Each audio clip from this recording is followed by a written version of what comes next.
Assalamualaikum dan salam sejahtera. Pada hari ini kita akan belajar bab 2 untuk 2.5 standard kandungan titik pampasan. Standard pembelajaran ialah murid boleh pertama memerihalkan titik pampasan, boleh menyatakan apa itu maksud titik pampasan. Yang kedua, murid dapat membanding dan membezakan antara fotosintesis dengan respirasi sel dalam tumbuhan. Yang ketiga, murid dapat menganalisis keamatan cahaya dan pencapaian titik pampasan dengan menggunakan graf.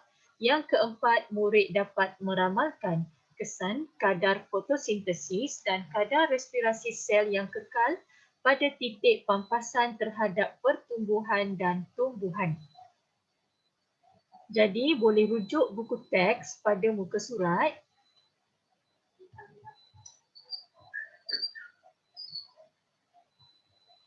52. Ya.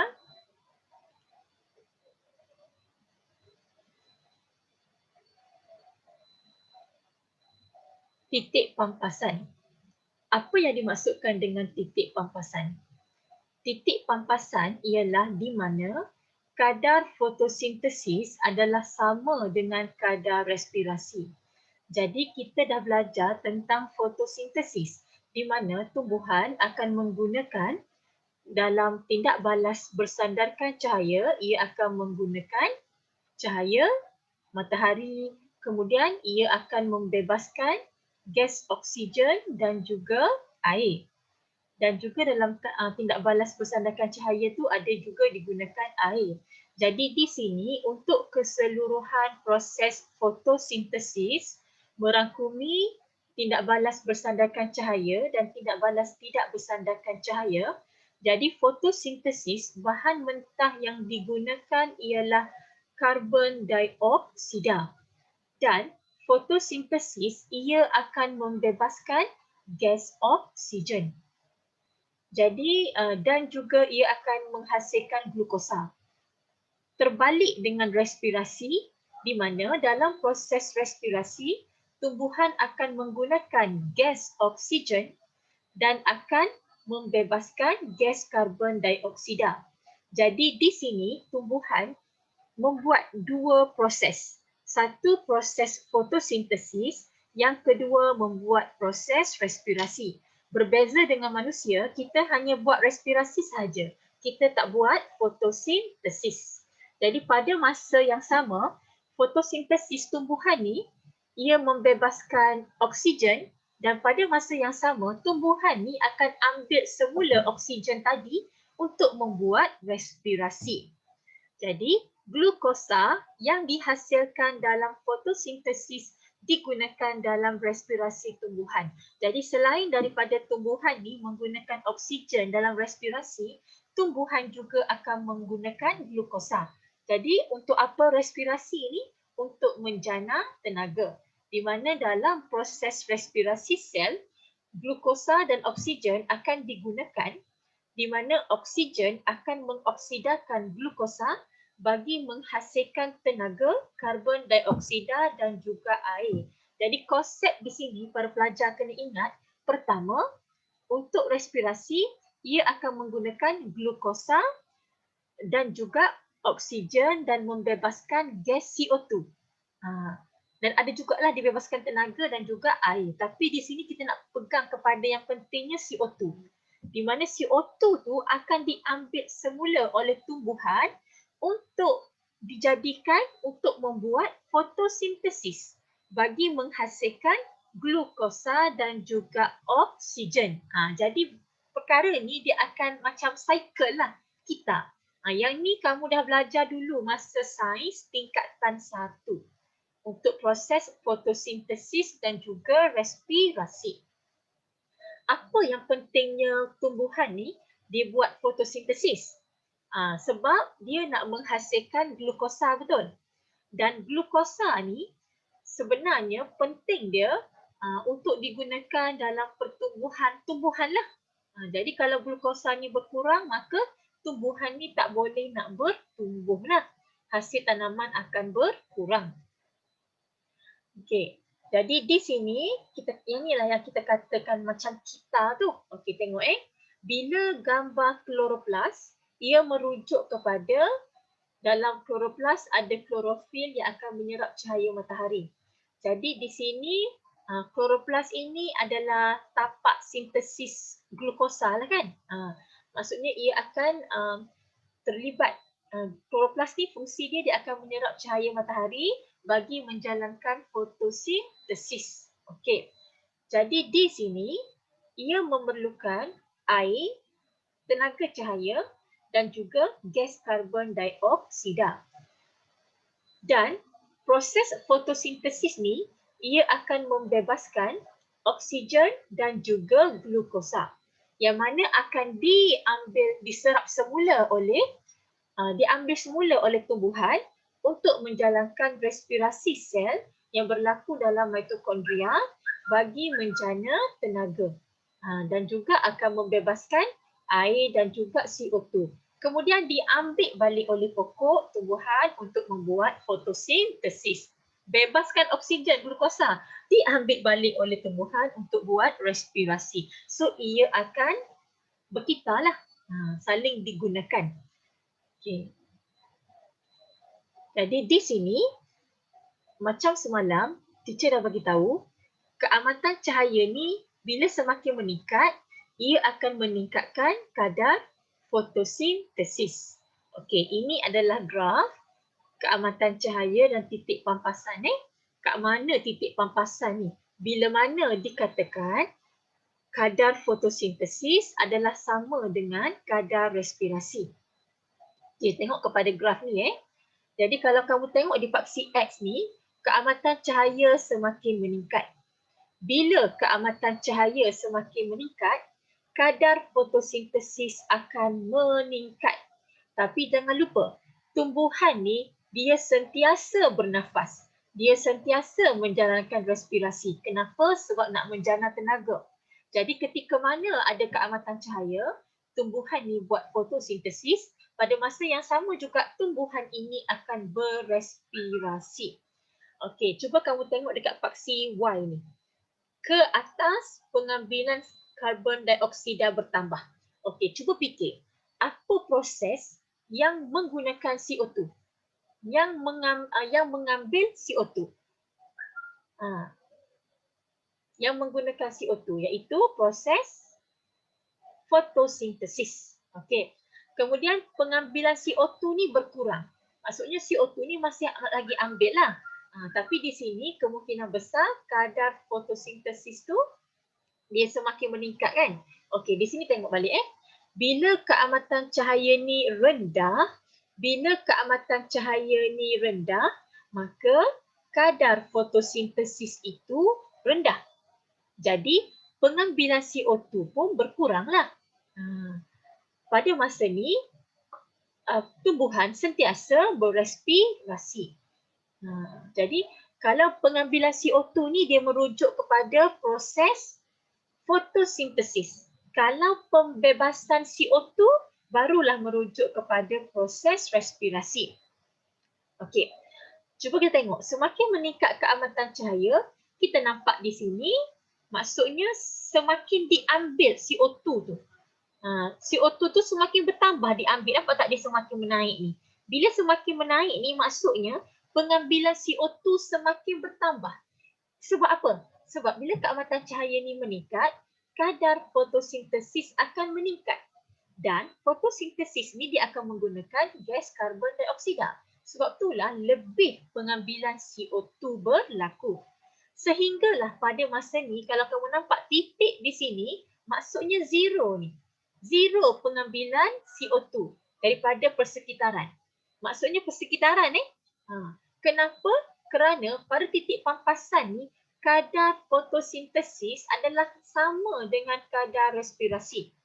Bila fotosintesis ni, bila respirasi ni dia membebaskan CO2, tak sempat nak keluar ikut stoma tu, terus diambil balik oleh sel daun ni untuk buat fotosintesis. Itulah titik pampasan. Di mana kadar respirasi adalah sama dengan kadar fotosintesis. Okey, apabila kamu nampak graf kat sini dia semakin meningkat ni. Pengambilan CO2 ni semakin bertambah.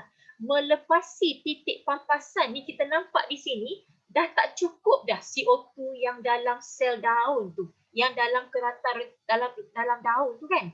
Jadi dia terpaksa ambil CO2 daripada persekitaran melalui liang stoma. Jadi di sini menandakan kadar fotosintesis di sini ni melebihi kadar respirasi. Jadi di sinilah akan berlaku banyak penghasilan glukosa. Jadi kat atas ni untung bersih dalam glukosa. Kadar fotosintesis melebihi kadar respirasi. Dan glukosa ni dia dapat disimpan dalam bentuk kanji. Mengalami kondensasi. Kita dah belajar kan daripada glukosa ia menjadi kanji dalam proses kondensasi. Daripada benda yang ringkas membentuk benda yang lebih kompleks, itu adalah kondensasi. Dan kalau kamu tengok di bahagian bawah titik pampasan ni, ini bermaksud kadar respirasi itu melebihi kadar fotosintesis. Jadi rugi bersih dalam glukosa. Sebab apa?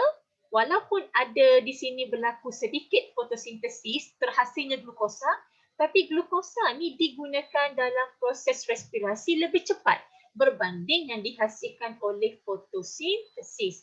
Jadi kamu bayang bila kadar fotosintesis melebihi kadar respirasi, barulah banyak glukosa dihasilkan, disimpan dalam bentuk kanji untuk pertumbuhan pokok. Jadi hasil tanaman akan lebih. Bayangkan kalau titik pampasan ni sentiasa pada titik pampasan. Sepanjang masa berada di titik pampasan. Maksudnya kadar fotosintesis sama dengan kadar respirasi. Maka kita tak ada untung bersih untuk glukosa. Jadi pokok ni tak dapat nak bertumbuh. Tak dapat menghasilkan buah, tak dapat menghasilkan biji benih. Okey, tengok sini Apabila keamatan cahaya terus meningkat melepasi titik pampasan. Apabila keamatan cahaya terus meningkat melepasi titik pampasan, kita tahu kan bila keamatan cahaya meningkat, kadar fotosintesis akan meningkat. Okey, maka kadar fotosintesis menjadi lebih tinggi daripada kadar respirasi. Pada masa ni, tak cukup dah CO2 yang dalam daun tu. Gas karbon dioksida CO2 ni perlu diserap daripada atmosfera melalui stoma untuk menampung kadar penggunaannya dalam fotosintesis. Yang tu yang graf tadi ni, kita nampak ni pengambilan CO2 semakin bertambah. Dan fotosintesis ia akan membebaskan gas oksigen. Jadi bila kadar fotosintesis ni tinggi, gas oksigen berlebihan akan dibebaskan ke atmosfera. Dan pada masa yang sama, kadar penghasilan glukosa melebihi kadar penggunaan glukosa. Tadi proses apa yang guna glukosa tadi? Respirasi. Proses apa yang hasilkan glukosa? Fotosintesis. Dan bila ada banyak glukosa ni, maka glukosa yang berlebihan itu akan disimpan dalam bentuk kanji oleh tumbuhan. Melalui proses apa glukosa menjadi kanji? Dalam proses kondensasi. Yang ni kita dah belajar masa form 4. Okey, yang ni yang soalan yang teacher bagi tahu tadi. Cuba fikirkan, apakah kesan terhadap pertumbuhan dalam tumbuhan apabila kadar fotosintesis dan kadar respirasi sel kekal pada titik pampasan? Bayangkan, maksudnya tak ada untung bersih untuk glukosa. Bila sel daun ni buat fotosintesis, hasilkan glukosa, terus glukosa ni diambil untuk proses respirasi sel. Sama juga, bila fotosintesis ni dia menghasilkan oksigen kan, terus diambil oleh sel untuk respirasi. Jadi soalan ni boleh tanya banyak benda lah. Boleh tanya pasal CO2, boleh tanya pasal glukosa, boleh tanya pasal gas oksigen. Okey, so jawapannya, apabila kadar fotosintesis dan kadar respirasi sel kekal pada titik pampasan, maka hasil fotosintesis iaitu glukosa akan digunakan sepenuhnya untuk respirasi tumbuhan. Maka pertumbuhan dan penghasilan bunga, biji benih dan buah tidak akan berlaku. Kerana tiada glukosa berlebihan digunakan untuk proses pertumbuhan dan juga perkembangan dalam tumbuhan. Pada masa yang sama, tiada gas oksigen berlebihan daripada proses fotosintesis dapat dibebaskan ke atmosfera untuk menyokong kehidupan lain. Jadi anak-anak pelajar kena ingat apakah itu titik pampasan. Di mana titik pampasan ialah di mana kadar fotosintesis sama dengan kadar respirasi. Okey, perbandingan antara fotosintesis dengan respirasi dalam tumbuhan. Bila soalan tanya pasal perbandingan, kena ingat, dia nak persamaan dan perbezaan. Okey, apakah persamaannya? Kedua-dua proses berlaku dalam organisma hidup. Kedua-dua proses melibatkan pengambilan dan pembebasan gas. Perbezaannya apa? Okey, dalam exam, jangan buat 3 kolom buat 2 kolom je. Yang aspek ni tak perlu buat. Tapi pastikan ayat tu lengkap ya. Contoh tengok cara cikgu baca. Okey, untuk perbezaan bagi fotosintesis. Organisma yang terlibat ialah tumbuhan hijau dan bakteria fotosintetik. Itu maksud teacher dengan ayat lengkap. Kamu tak perlu buat aspek di tengah, tak payah. Okey, untuk nota okeylah. Tapi untuk jawab exam hanya buat 2 kolom, jangan buat 3 kolom. Okey, manakala untuk respirasi, organisma terlibat ialah semua organisma hidup. Yang kedua, berlaku dalam sel yang mengandungi klorofil untuk fotosintesis. Kalau respirasi, berlaku dalam semua sel. Kemudian, jenis metabolisme. Untuk fotosintesis berlaku proses anabolisme. Ana-ana ni kita jana. Daripada bahan ringkas, kita membentuk bahan yang lebih kompleks. Jadi, fotosintesis berlaku proses anabolisme iaitu mensintesis glukosa. Sintesis ni meaning dia macam hasilkan lah. Hasil. Mensintesis tapi istilah paling tepat mensintesis. Mensintesis glukosa menggunakan gas karbon dioksida dan juga air. Untuk respirasi, jenis metabolisme ialah proses katabolisme. Kalau kata-kata ni kita urai daripada bahan yang kompleks, kita urai menjadi bahan yang ringkas. Okey, iaitu penguraian glukosa bagi menghasilkan tenaga. Fotosintesis, tapaknya ialah di kloroplas. Manakala untuk respirasi, tapak berlaku ialah di mitokondria. Fotosintesis, bahan tindak balas ialah gas karbon dioksida dan juga air. Maksudnya bahan mentah lah, bahan yang diperlukan. Untuk respirasi, bahan tindak balas yang diperlukan ialah gas oksigen dan glukosa. Untuk fotosintesis, hasilnya ialah glukosa. Untuk respirasi, hasilnya ialah tenaga. Untuk fotosintesis, hasil sampingan ialah gas oksigen dan air. Maksud hasil ni utamalah. Tapi dalam exam kamu nak gabung pun tak apa. Maksudnya macam mana Okey, hasil fotosintesis ialah glukosa, gas oksigen dan air. Boleh? Untuk respirasi, hasil yang dihasilkan ialah tenaga, gas karbon dioksida dan juga air. Okey, perubahan tenaga. Untuk fotosintesis, tenaga cahaya diserap dan ditukar kepada tenaga kimia. Untuk respirasi, tenaga kimia ditukarkan kepada ATP dan tenaga haba dibebaskan. Untuk fotosintesis memerlukan cahaya. Manakala untuk respirasi tidak memerlukan cahaya. So respirasi ni berlaku sepanjang masa. 24 hours, 24 jam. Okey Jadi homework kamu siapkan praktis pematis 2.5. Sekian, terima kasih. Assalamualaikum dan salam sejahtera. Jumpa lagi.